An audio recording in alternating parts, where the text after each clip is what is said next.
매주 목요일 저녁 이 시간 기자와 PD가 함께 만드는 라디오 탐사 저널리즘 KFM 스페셜 시간을 갖고 있습니다. 오늘은 일회용 플라스틱 컵 규제 그 후 50일이라는 주제로 얘기를 나눠보도록 하겠습니다. 기획 취재한 배형진 PD 나와 있습니다. 안녕하세요. 네, 안녕하십니까? 예.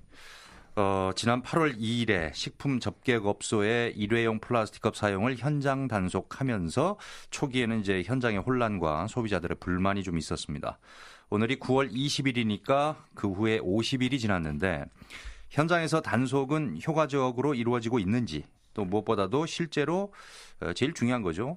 일회용 플라스틱 컵의 사용량이 줄고 있는지 중간 점검을 해보는 의미 있는 시간이 좀 될 것 같습니다. 네. 환경 문제는 초기에 바짝 관심을 갖기보다는 지속적인 관심과 모니터링이 중요합니다. 예. 저희 KFN 경기방송도 감시자로서 환경 보호를 위한 의미 있는 정책이 잘 구현될 수 있도록 알릴 부분은 알리고 예. 또 문제점에 대해서는 지적하고 대안을 제시하는 역할을 하도록 하겠습니다. 예. 관심과 모니터링도 중요하고 또 더욱더 중요한 것은 실천이 아닌가 하는 생각을 가져보는데 오늘 배영진 PD는 이거를 참 잘 잡은 것 같아요. 평소에도 이거 실천하고 있죠. 제가 드린 컵 잘 쓰고 계시죠? 그러니까요. 네. 네. 종이컵 쓴다고 뭐라고 하면서 이모그 컵을 쓰라고. 네, 아주 기획 취재 지금 잘한 것 같습니다. 자, 우선 일회용 플라스틱 컵 규제를 실시하게 된 배경이 궁금합니다. 물론 뭐 이제 환경 보호를 위해서겠지만 더 좀 구체적으로 살펴볼까요? 플라스틱으로 인한 해양 환경 오염이 전 세계적으로 큰 문제가 되고 있습니다. 지난 5월 태국에선 죽은 돌고래 뱃속에서 80여 장의 비닐봉지가 나와 전 세계에 큰 충격을 준 바 있습니다. 예, 이게 비닐이 플라스틱하고는 다른 거 아니냐 이렇게 생각하기 쉬운데요. 사실 이 비닐도 플라스틱의 일종이잖아요. 맞습니다. 플라스틱은 생산하는데 5초, 사용하는데 5분, 하지만 분해까지 500년이나 걸립니다.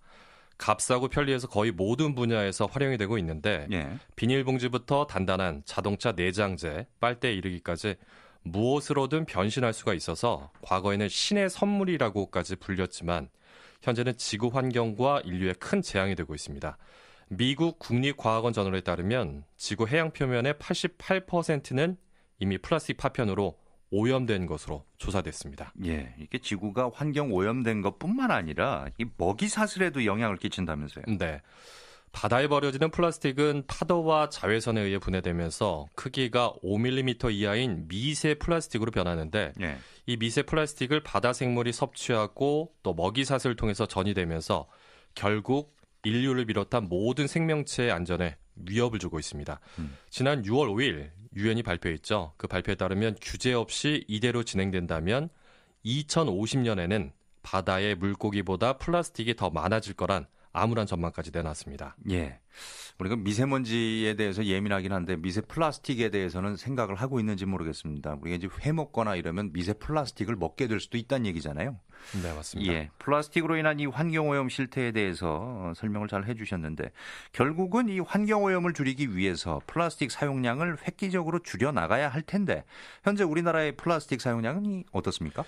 2016년 기준 우리나라 국민 1인당 플라스틱 1년 사용량이 98kg인 미국을 제치고 세계 1위입니다. 세계 1위예요? 예, 그러니까 98kg보다 더 쓴다는 얘기죠. 예. 특히 우리나라에서 연간 사용되는 음료용 일회용 컵이 60억 개, 그중 일회용 플라스틱 컵이 절반인 약 60억 개를 차지합니다. 오, 우리나라 사용량이 하여튼 최상위였어요. 네네. 예, 사태의 심각성에 비춰볼 때 규제가 좀 시기적으로는 늦은 거 아닌가 하는 생각이 들게 하네요. 지적하신 것처럼 법적인 규제가 늦은 감이 있습니다. 예. 사실 규제의 법적 근거가 되는 자원의 절약과 재활용 촉진에 관한 법률은 이미 지난 1995년부터 시행이 됐지만 현행법상 규제가 잘 지켜지지 않아서 거의 사문화되다시피 했다고 해도 과언이 아닙니다. 예. 그럼 이제 시행된 지 한참이 지난 후에야 그렇게 부랴부랴 단속이 실시된 특별한 배경이 있을까요? 그렇습니다.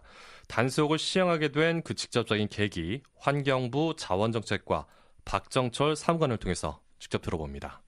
잘 아시다시피 지난 4월 이제 일부 수도권 지역에서 발생한 폐비닐 수거 거부 사태에서 우리나라 플라스틱 폐기물 문제 예외일 수 없다는 걸 깨달았습니다. 그래서 일회용품을 줄이기 위한 적극적인 노력을 이제 추진하고 있었고요.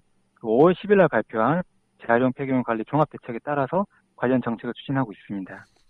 예, 그러니까 재활용품 수거 대란이라고 하는 그 충격요법이 이번 단속의 직접적인 계기가 된 거네요. 그렇습니다. 일반 국민들 입장에서는 먼 이야기가 아닌 실생활로 체감하는 계기가 된 건데 그때부터 플라스틱 제품을 줄이기 위한 적극적인 노력이 필요하다는 인식과 정부 규제의 필요성도 함께 부각이 됐습니다. 예, 뭐 이낙연 국무총리가 환경부 장관 혼내기도 하고 막 그랬다고 그러더라고요. 그때. 규제 시행 배경에 대해서는 이해가 됐습니다. 그렇다면은 실제 현장 단속이 어떤 과정으로 이루어지는지 좀 볼까요? 네, 단속 권한은 중앙정부가 아닌 각 지자체에 있는데요. 담당 공무원이 식품 접객업소를 직접 방문해서 점검하고 현장 상황을 종합적으로 판단해 과태료 부과 등을 진행합니다. 경기도의 경우 경기도 31개 시군에서 지자체별로 단속을 시행하고 있습니다. 현장 단속의 절차와 과정을 경기도 자원수단과 양영무 팀장을 통해서 들어봅니다. 경기도도 31개 시군에서 매주 약 900개소 사업장을 지도 점검 실시하고 있습니다. 많이 하는 시군에서는 일주일에 한 200여 회를 하고요. 적게 하는 시군에서는 한 30회 그 정도 실시하고 있습니다. 적정한 수의 다회용 컵 비치 여부를 확인하고 사업주의 매장 내 일회용 컵 사용 불가 고지 및 소비자의 테이크아웃 여부 확인, 매장 내 일회용 컵 등을 사용한 소비자의 테이크아웃 의사 표명 확인 등 현장 상황에 따라 종합적으로 고려하여 점검을 실시하고 있습니다. 과태료 부과 기준은 자원재활용법 41조 및 동법 시행령에 따라 면적 및 위반 횟수에 따라 적게는 5만 원에서 많게 200만 원까지 과태료를 부과하고 있습니다. 예. 지금 경기방송 청취자분들도 아시겠습니다만 이게 시행 초기에 현장에서는 좀 혼란이 있었잖아요. 그렇습니다. 시행 초기 여러 혼선이 있었는데요. 실제로 현장에서 발생한 문제점들은 무엇이었는지 커피 전문점에서 일하는 아르바이트생의 이야기부터 들어보시죠. 아무래도 손님분들이 숙지를 못하다 보니까 그냥 매장 같은 경우에서도 계속 플라스틱 컵으로 달라고 하시는 분들이 있는데 저희는 그럴 수가 없으니까 법에 걸리니까요. 아무래도 그래서 좀 많은 게 있죠.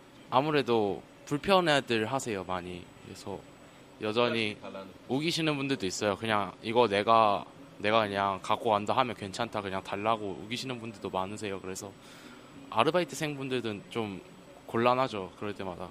아무래도 손님이 막 얘기를 하고 우기고 그러니까 이 단속 대상이 되는 업주나 직원들의 불만은 좀 있을 수밖에 없을 것 같은데 단속하는 공무원들의 혼선은 없었습니까? 단속하는 현장 공무원들도 혼선이 좀 있었습니다. 단속 현장에서는 여러 문제점들이 드러났는데 예. 경기도 자원순환정책과 양영모 팀장과 시민단체인 자원순환사회연대 김태희 정책국장을 통해서 차례로 한번 들어봤습니다. 세부 지침 미비로 시군마다 일회용 컵 사용 금지 위반 행위에 대한 해석이 달라서 혼선이 있었습니다. 예를 들어 적정한 수의 다회용 컵 비치는 몇 개를 말하는지, 그 다음에 테이크아웃 컵을 사용하고 미처 매장을 나가지 못하고 어느 정도 머무러야 하는지 애매모호한 단속 지침, 그 업주의 반발, 많은 실갱이가 있었습니다. 테이크아웃을 한다고 소비자들이 일회용 플라스틱 컵에 음료를 담은 다음에 다시 이제 매장으로 가지고 이제 들어오는 경우가 좀 이제 문제가 됐습니다. 이 경우에는 사실 이제 매장 입장에서는 그게 이제 과태료 부과 대상이 되거든요.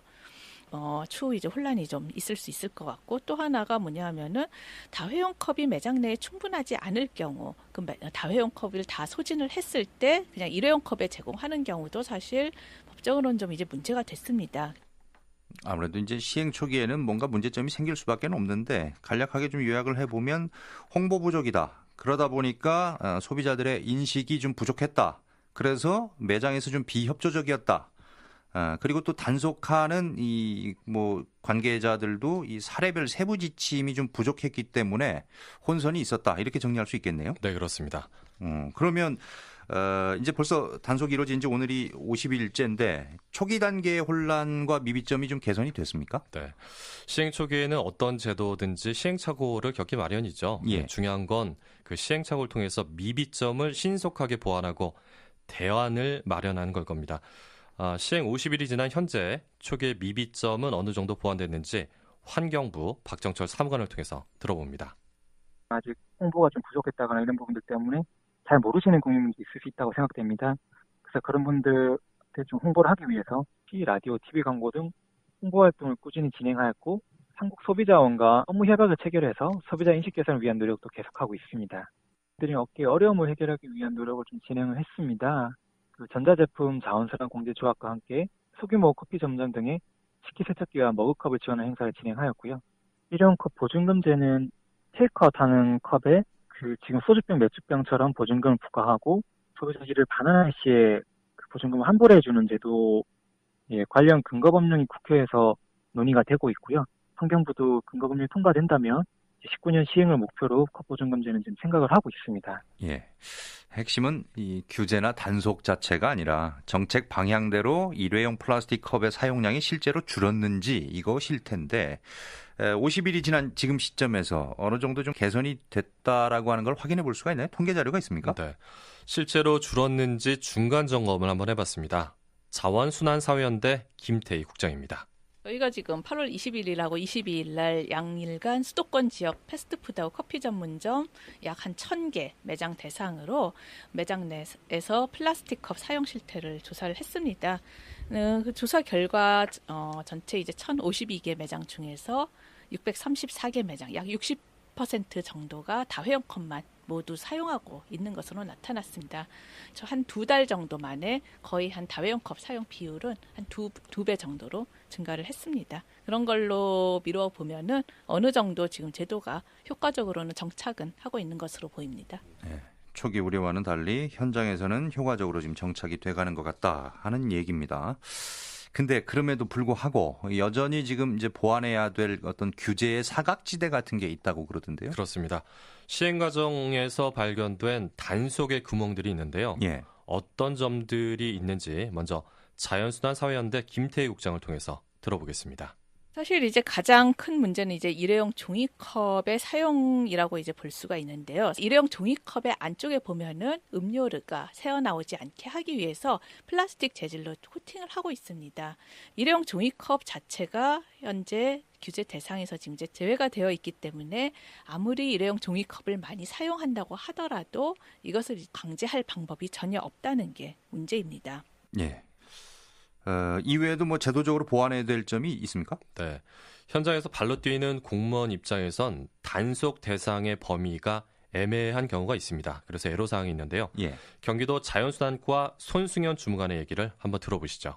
지금 현재 키즈카페 같은 경우는 식품 적객업소로 업종 자체가 되어 있지 않다고 알고 있습니다. 아직 그런 부분들이 일회용품 관련해서는 법이 아직은 못 따라가는 부분에 있어서는 환경부와 시군 같이 빨리 해결해야 될 부분이라고 생각합니다. 네, 보충 설명이 좀 필요할 것 같은데요. 예. 키즈카페는 단일 사업장이지만 법적으로는 두 공간으로 나뉩니다. 놀이시설인 유원시설과 간단한 식사나 음료를 이용할 수 있는 식품 접객시설인데요. 예. 키즈카페 업주가 식품 접객시설은 등록하지 않고 단순히 유원시설로만 등록을 한 경우 현행 법규상 단속 대상에서 제외됩니다. 단속의 구멍이라고 할 수가 있는 거겠죠. 시행 초기에 혼란이 줄었다고는 합니다만은 지금 배 PD의 진단처럼 여전히 개선돼야 될 점이 좀 눈에 띄네요. 네네. 관련 법의 취지와 목적대로 효과적으로 잘 정착되기 위해서 그러면은 앞으로 어떤 조치들이 필요할까요? 크게 세 가지 측면에서 살펴봐야 할 것 같습니다. 첫 번째는 법적 제도의 보완, 두 번째는 단속 규정의 세밀한 기준, 세 번째는 무엇보다 국민들의 인식 개선 측면입니다. 먼저 법적 제도적 측면에서 구체적으로 어떤 보완점이 필요한지 자연순환사회연대 김태희 국장을 통해서 들어봤습니다. 일회용 종이컵의 사용을 이제 규제를 하는 방안도 좀 이제 중요하다고 생각이 되고 있고요. 테이크아웃 때는 플라스틱 컵 이러한 경우는 좀 이제 일회용 컵 보증금 제도를 도입을 해서 일회용 컵을 좀 사용량을 줄인다든가 아니면은 밖으로 나간 일회용 컵들을 다시 이제 매장으로 가지고 와서 재활용할 수 있는 그런 이제 방안을 좀 생각을 한다든가 하는 제도적인 보완이 될 필요가 있고요. 소비자들은 사실 이제 가장 중요한 것은 일회용 컵 대신에 이제 텀블러를 가지고 이제 다니는 것이 이제 가장 중요하고 뭐 이것이 좀 어렵다 하면 매장 내에서 음료를 마실 때는 다회용 컵을 사용하도록 좀 이제 인식 개선을 좀 할 필요가 있습니다. 네, 규제 대상 범위를 좀 늘려서 단속의 구멍을 막자 뭐 이런 취지네요. 네, 맞습니다. 예, 이번에 현장에서 단속하는 공무원의 목소리도 함께 들어봤습니다. 경기도의 손승현 주무관입니다. 환경부에서 물론 빠르게 대처해서 가이드라인을 만들고 어떤 세부 지침을 규정화하긴 했지만 그런 과정 중에서 지자체 공무원들과 함께 좀 같이 공유하면서 시민들이 좀 불편하지 않고 혼란스럽지 않은 부분들을 같이 공유해 나갔으면 하는 부분들이 좀 있습니다. 예. 환경부 혼자 빨리 가지 말고 지자체와 소통하면서 함께 가자. 이 얘기인 것 같습니다. 그렇습니다. 마지막으로 가장 중요한 인식 개선 측면인데요. 예. 소비자들의 협조를 부탁하는 환경부의 입장도 들어봤습니다. 환경부 박정철 사무관입니다. 먼저 우리 국민들의 적극적인 참여, 업계 협조 등에 따라 매장 내 일회용품 사용이 상당히 줄어든 것으로 보입니다. 이러한 성과를 이어나가고 다른 일회용품 사용을 줄이기 위해 확대해 나가는 것이 필요하다고 생각합니다. 일회용품 사용을 줄이는 친환경 생활 문화가 정착될 수 있도록 우리 국민들이 지속적인 관심을 보여주시면 좋겠습니다. TV에서 미세 플라스틱 시청 후에 심각하게 생각이 들더라고요. 사용 줄여야겠다 생각해서 요즘은 비닐에 물건 담아주는 거 되도록 거부하고 있습니다. 곳곳에 그리고 커피숍이나 매장 등등 스스로 컵을 씻고 손 씻기도 생활화될 수 있도록 좀 세면대 설치가 좀 늘면 좋겠어요 하는 0566번님의 의견도 들어왔는데 끝으로 취재하면서 PD 입장에서 보니까 이거는 좀 아쉽더라. 이런 점은 좀 보완됐으면 한다 하는 제언이 있을까요? 네. 이번 취재를 하면서 규제 대상인 업체의 목소리뿐만 아니라 단속 주체인 지자체 공무원들의 애로사항을 청취하게 됐는데 인력의 한계 부분을 가장 많이 토로했습니다. 그래서 제 개인적인 의견으로는 물론 현재도 환경 관련 시민사회단체가 활발한 모니터링을 실시하고 있지만 공무원들의 인력 공백을 메우기 위해서 공신력 있는 시민사회단체에게 일정 부분 역할을 분담해주는 법적 제도적 방안이 모색되면 어떨까 하는 생각도 한번 해봤습니다. 알겠습니다. KFM 스페셜 오늘은 일회용 플라스틱컵 사용 규제 그 후 50일이라는 주제로 제도가 현장에서 잘 정착되고 있는지 점검을 해봤습니다. 배 PD 수고했어요. 고맙습니다.